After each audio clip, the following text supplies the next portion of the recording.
नमस्कार, जय महाकाल, जय श्री राम। आज की वीडियो में कोई पोइट्री नहीं है, कोई लाइन्स नहीं है। सिर्फ आपको साइकोलॉजिकल बीमारियां और उनके प्रभाव, उनके होने का कारण या फिर उनके बारे में जो मुझे जानकारी है मैं आपसे के साथ शेयर करना चाहता हूं। और मेरा आज का मेन फोकस रहेगा साइकोलॉजिकली बीमारियां हैं, जिसमें मेन बीमारी है बाइपोलर डिसऑर्डर, जिसको कहते हैं बाइपोलर डिप्रेशन डिसऑर्डर। मैं ना डॉक्टर हूँ ना साइंटिस्ट हूँ, मैं एक आम आदमी हूँ। बस जो मुझे जानकारी है उस बारे में मैं आपको शेयर करना चाहता हूँ, क्योंकि ये बीमारी बहुत फैल रही है और जिस कदर ये फैल रही है इसका भविष्य बहुत ख़राब है और इसकी कोई स्थायी दवाई नहीं है, इसका कोई स्थायी इलाज नहीं है। इलाज यही है, सही समय पर अगर आपको पता चल जाता है कि आपको बाइपोलर है या डिप्रेशन है या ओसीडी है या एंजाइटी डिसऑर्डर या पैनिक अटैक्स है या फिर और कोई साइकोलॉजिकल डिसऑर्डर है, अगर समय पे अगर वो पकड़ में आ जाता है तो जल्दी ठीक होने के चांसेस उसके बढ़ जाते हैं। परंतु अगर वह डिसऑर्डर आपकी पकड़ से ज़रा भी छूट गया या फिर आप अपनी बीमारी को पकड़ नहीं पाए तो बहुत दिक्कत हो जाएगी। समझ रहे हैं आप? एक केस बताता हूँ मैं आपको बाइपोलर का, जिसमें क्या होता है, एक पेशेंट होता है जिसके सिर में बहुत दर्द होता है। उस पेशेंट के सिर में इतना दर्द होता है कि वो अपने सिर को इतना तेज़ बांध कर सोता है जिसकी कोई परिभाषा नहीं है, इतना दर्द होता है। और वो अच्छे खासे घर से बिलोंग करता था, उसके पास पैसे की किसी चीज़ की कोई कमी नहीं थी, सब संपन्न था, ना कोई ज़्यादा करोड़पति या अरबपति था, मतलब इलाज कराने योग्य था वो। तो उसके घर वालों ने अपनी पूरी जी जान लगा के उसका इलाज कराया। तो इलाज कराते कराते वो एशिया के नंबर 1 डॉक्टर तक पहुंच गए। और बात सिर की थी तो न्यूरो पे दिखाना था।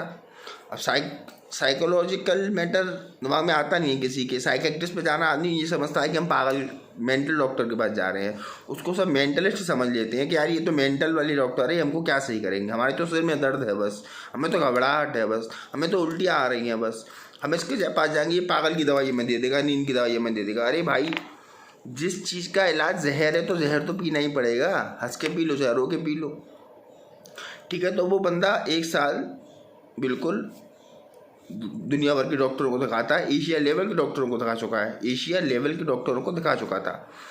और पूरे 1 साल सब ने उसको सिर्फ और सिर्फ माइग्रेन की दवाई खिलाई, सिर्फ माइग्रेन की दवाई। क्यों? क्योंकि वो सिर में दर्द बताता था।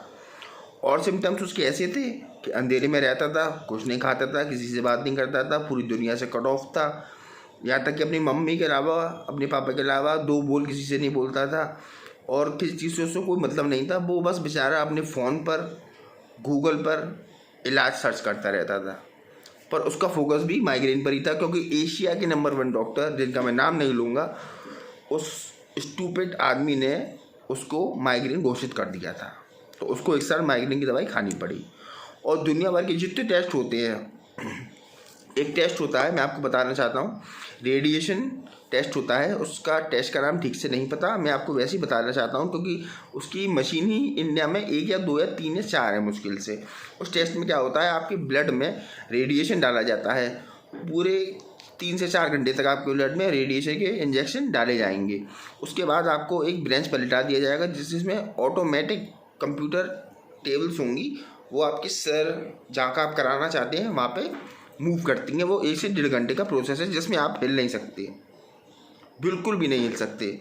उसमें वो भी करा चुका था वो, उसमें सब आ जाता है। वो माइग्रेन का भी बाप है, ठीक है, कोई बात नहीं। पर उसको निकला क्या? उसको निकला बाइपोलर, क्योंकि उसकी माँ ने एक दिन पढ़ा था एक मैगजीन में कि डिप्रेशन के सिम्टम्स क्या होते हैं, माइग्रेन के सिम्टम्स क्या होती हैं और बाइपोलर के सिम्टम्स क्या होते हैं। वो डॉक्टर थे A.K. साहनी जी, हाँ, डॉक्टर का नाम है doctor A.K. Sahni ji, neurologist हैं वो। और दिल्ली के न्यू दिल्ली में डॉक्टर बैठते हैं आपके इंडियन स्पाइनल इंजरी सेंटर में। Doctor A.K. साहनी जी जो न्यूरोलॉजिस्ट में हेड हैं और बेस्ट इन द इंडिया मान लो उनको आप। तो उनकी जो लेख था, पोस्ट थी, वो मॉम ने पढ़ी उसकी। फिर वो उनके पास जाते हैं क्योंकि वो हार मान चुके थे, बाबा वगैरह पे भी गए थे, और सब काम जो ज़िंदगी में जो जिसने बताया उन्होंने वो किया, जो डॉक्टर बताया उस पर दिखाया, लाखों में आग लगा दी। कोई दिक्कत नहीं है भाई, बच्चे से ज़्यादा पैसा थोड़ी ना है। जो हर माँ बाप करेगा वो उन्होंने किया। होता क्या है, कुछ नहीं, पर वो एक लेख मम्मी का जो उसकी ने पढ़ा था, उस लेख के माध्यम से वो डॉक्टर ए के सानी जी से मिलने जाते हैं और इत्तेफाक से उसी अस्पताल में उसकी माँ का इलाज चल रहा होता है। तो डॉक्टर से मिलने में हमें कोई दिक्कत नहीं होती है उस पेशेंट को, उसके परिवार को। तो वो पेशेंट और उसके परिवार वाले उनसे मिलने चले जाते हैं। वो उनको एनालिसिस करते हैं, उनको बताते हैं कि अंधेरे में रहता है, कुछ खाता नहीं है, पीता नहीं है, बात नहीं करता, कोई ज़िंदगी से इसका कोई मोह ही नहीं है, ये तो बस मौत के इंतज़ार में बैठा हुआ है। तो डॉक्टर को लगा कि MRI वगैरह और जो CT स्कैन वगैरह जो करा रखे थे सब देख दाख के कि तुम्हें शायद डिप्रेशन है या फिर हम कहें तुम्हें बाइपोलर है। हम सिर्फ अंदाज़ा लगा सकते हैं क्योंकि ये साइकोलॉजिकल बीमारियाँ किसी भी ब्लड टेस्ट, किसी भी तरह की मशीन नहीं पकड़ सकती है। इसको इंसान स्वयं पकड़ता है। डिप्रेशन में सब आते हैं, सब चिंता में आते हैं, पर एक पेशेंट वाला डिप्रेशन जो होता है ना, वो एक अलग लेवल होता है। वो उसके बारे में अभी बताऊंगा। फिर वो डॉक्टर उसको ट्रीट करते हैं, डिप्रेशन की दवाइयाँ देते हैं। वो साइकोलॉजिस्ट नहीं थे, पर साइकेट्रिस्ट नहीं थे, पर न्यूरोलॉजिस्ट थे, पर ज्ञान तो होता ही है थोड़ा बहुत सही। उन्होंने कुछ दवाइयाँ उसको दी और कुछ महीने उसको चला के देखा, वो चलने लग गया। तो वो समझ गए कि इसका केस बहुत ज़्यादा बिगड़ चुका है और है ये साइकेट्रिस्ट केस। तो बाद में फिर उन्होंने एक डॉक्टर से रेफ़र किया उसको, बंदे को, और ख़ुद वो इतने बड़े डॉक्टर दूसरे डॉक्टर से मिलने गए। जो दूसरे डॉक्टर थे वो थे डॉक्टर संजय पट्टायक जी। वो इस फील्ड के बेस्ट ऑफ द बेस्ट में उनका नाम आता है। अगर आप इंडिया के टॉप 20 या 30, 40, 50 में लोगे नाम, तो टॉप 10 में उनका नाम आता है। उनकी फ़ाइल देख के अच्छे अच्छे साइकेट्रिस्ट अपनी फ़ाइल रख देते हैं कि भाई आप इनसे इलाज करा रही हो तो हमारे पास क्यों आए हो। उस डॉक्टर से ए.के. साहनी जी ने उस लड़के के लिए बात करी 2 घंटा, क्योंकि केस ऐसा था जो समझ से बाहर था, पर था वो साइकोलॉजिकली। फिर दोनों बड़े बड़े डॉक्टर्स आपस में डिस्कस करते हैं, क्योंकि बच्चे के फ्यूचर का सवाल था। उसका टीनेज थी, 18 साल का हुआ था और उसके फ्यूचर का सवाल था। फिर वो ए.के. साहनी जी रेफ़र कर देते हैं डॉक्टर पटनायक जी के पास उस लड़के को। वो लड़का पटनायक जी के पास जाता है और सारी समस्याएं बताता है। पटनायक जी दवाई देते हैं, कुछ नहीं बताते कि उसे क्या है। फिर वो जो दवाई देते हैं तो वो उसको बहुत हद तक 80% सही कर देते हैं उसको 2 से 3 महीने के अंदर अंदर, और वो अपनी आम जिंदगी में वापस प्रवेश कर जाता है और कुछ करने के लिए आगे बढ़ने लगता है। ठीक है, ये तो हो गई कहानी। ये कहानी इसलिए सुनाई गई थी क्योंकि आपको पहचानने में दिक्कत होगी। अब पहचान क्या है इसकी? बार बार डिप्रेस होना, ये एक पहचान है। उदासी आना फालतू में, बेवजह ही चिंतित होना, उल्टी आना, और दुनिया भर के आपने ट्रीटमेंट करा ली है, आपकी उल्टी बंद नहीं हो रही हैं। ये साइकोलॉजिकल उल्टियाँ भी हो सकती हैं, वॉमिटिंग हो सकती हैं, समझ रहे हैं आप? वॉमिटिंग होना, हेडेक होना, समझ रहे हैं? हेडेक, वॉमिटिंग, डिप्रेशन, पेट खराब रहना, शरीर में कितना भी खा लो, कितना भी अच्छा खा लो, ताकत का ना आना, और कुछ भी कर लो, सही नहीं होना। एक समय ये भी आता है कि दवाइयाँ भी काम करना बंद कर देती हैं।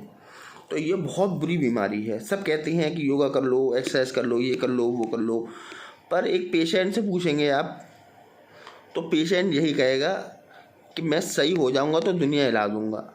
और उसकी बात सही है अपनी जगह, वो सही होगा तभी तो दुनिया हिला पाएगा। क्योंकि उल्टी हो रही हैं, वॉमिटिंग हो रही हैं, तो वो उस टैबलेट से वॉमिटिंग ही से बंद नहीं होंगी भी तो कुछ देर के लिए ही होंगी। जो हेडेक है वो हेडेक की टैबलेट से बंद नहीं होगा। उसके लिए हेडेक की टैबलेट से काम नहीं चलेगा, उसके लिए साइकियाट्रिस्ट दवाई ही लेनी पड़ेगी। उल्टी बंद करनी है तो भी साइकियाट्रिस्ट दवाई लेनी पड़ेगी। हार्ट बंद हो रहा है तो साइकियाट्रिस्ट दवाई लेनी पड़ेगी। बीपी बढ़ रहा है तो साइकियाट्रिस्ट दवाई लेनी पड़ेगी। आप समझ रहे हैं इसमें क्या क्या हो सकता है? बीपी बढ़ जाता है, पल्स रेट 180 क्रॉस कर जाती हैं, और वो किसी दवाई से कंट्रोल नहीं होती हैं तो सिर्फ साइकियाट्रिस्ट दवाइयों से। और ये दवाइयाँ ही आपको बचाएंगी और ये दवाइयाँ ही आपको मारना चालू कर देंगी। डरिए मत, सच सुनिए बस, ये दवाइयाँ ही आपको बचा देंगे, ये दवाइयाँ ही आपको चला देंगे और ये दवाइयाँ ही आपको मारना धीरे धीरे शुरू कर देंगी अगर आपकी स्टेज बिगड़ गई है तो।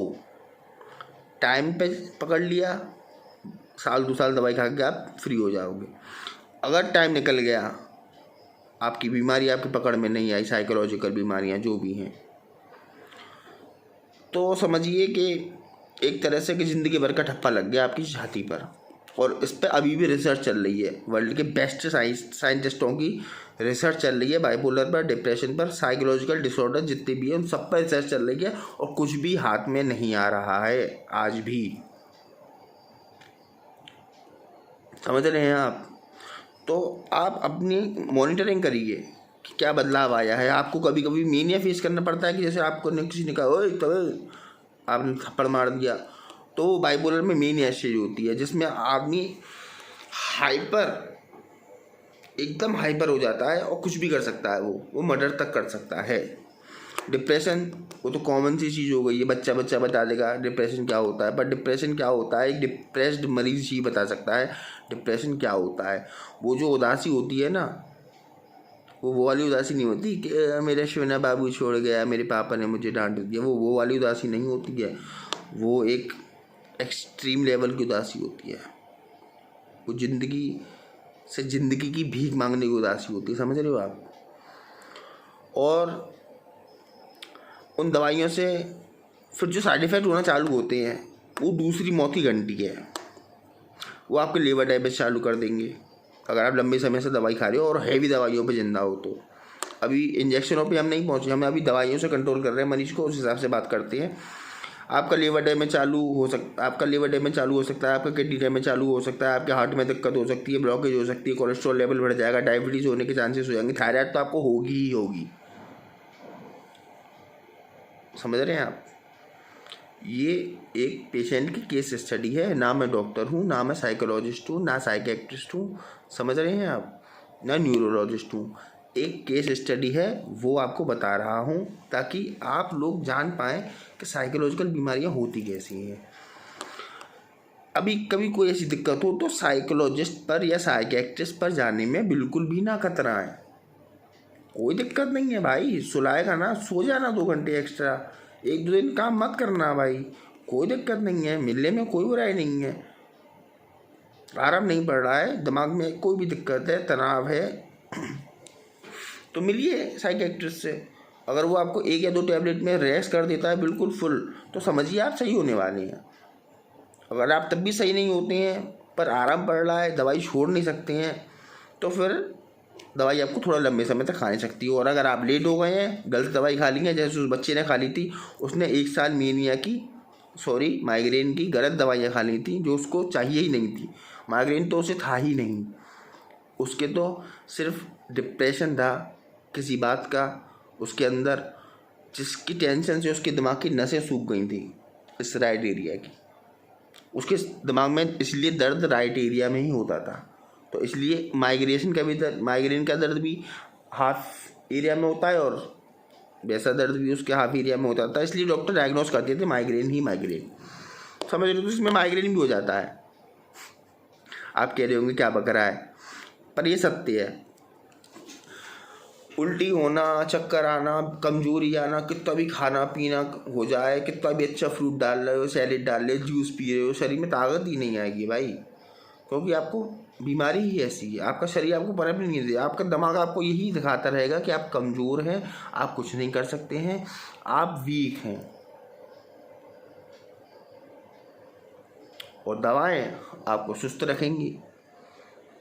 तो कहने का तात्पर्य ये है कि अगर कोई भी आपको दिमागी रूप से परेशानियाँ होती हैं तो साइकेट्रिस्ट पे जाने पे कभी चूकें ना, और हमेशा अच्छे साइकेट्रिस्ट पे जाएं।